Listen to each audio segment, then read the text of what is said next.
नमस्कार प्रिय दर्शक बंधुरा रीतास किचेने अनेक अनेक स्वागत जानिए आजकेर रेसिपि निये चले एसेछि। आशा करी सकलेई भालो आछो, आमिओ भालो आछि। चलो रेसिपिटी शुरू करा जाक। प्रथमे आमि एकटी डो बानिये नियेछि, देखे बुझते पेरेछो आशा करी कि बानाबो आज।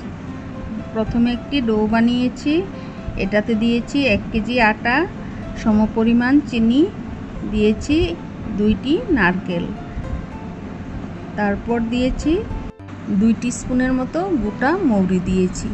তোমরা চাইলে একটু গুঁড়ো করেও দিতে পারো, না দিলেও ব্যাপার না, এভাবেও বানানো যায়। মৌরিটা দিলে মুখে লাগলে খেতে দারুণ লাগে। বন্ধুরা ডোটা বানানোর সময় লক্ষ্য করে বানাতে হবে। অল্প অল্প করে জল দিয়ে মুঠো মুঠো করে দেখে নিতে হবে ডোটা ঠিকঠাক আছে কিনা। একটু শক্ত শক্ত করেই ডোটাকে বানাতে হবে, তা না হলে ঠেকুয়াগুলো ভালো হবে না।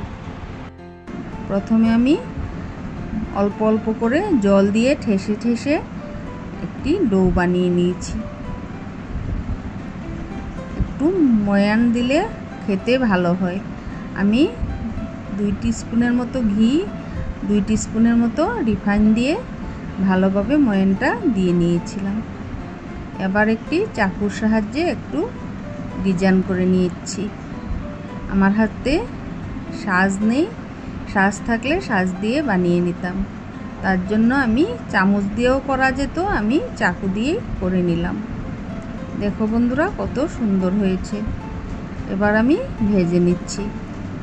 প্রথমে আমি চারটি দিয়ে দেখে নিলাম তেলটা ঠিকঠাক আছে কিনা, গরম হয়েছে কিনা। তারপর আমি সমস্তগুলো দিয়ে একদম কম স্টিমে সময় নিয়ে এগুলো ভাজতে হবে।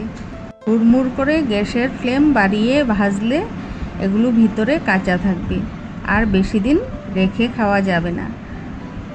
একদম কম স্টিমে হালকা হাতে ভাজতে হবে, তাহলে তোমরা প্রায় 1 মাসের মতো রেখে খেতে পারবে, আর খেতেও দারুণ হবে।